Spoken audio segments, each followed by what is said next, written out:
Crisis Services. Okay, so as the Fund Development Coordinator, I facilitate the planning and the execution of the fundraising plan. That would include events and appeals and marketing and communications.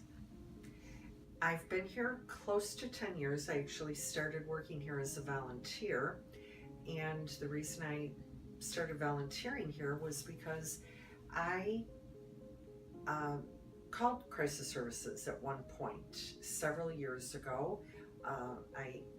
Our son at the time was struggling with addiction issues, and we found ourselves in a position where the police actually showed up at our doorstep, and my son was only 17 years old at the time.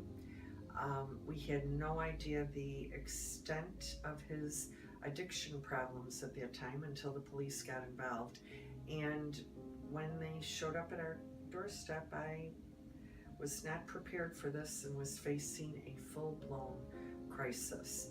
One of the police officers mentioned to me that I may want to call Crisis Services, and I did. And I ended up talking to someone on the phone that day who was really able, okay, cut.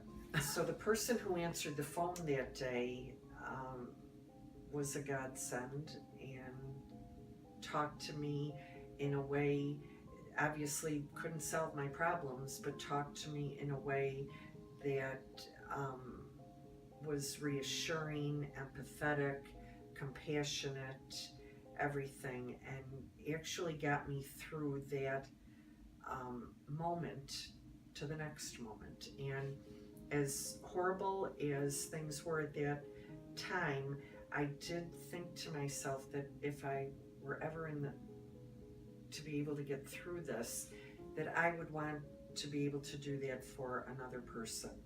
So my son ended up going into rehab, and as things resolved itself over the next several years, I never forgot that promise that I made to myself, and I did end up coming here, going through the volunteer training, and I was a volunteer on the hotline for a couple of years before I was hired.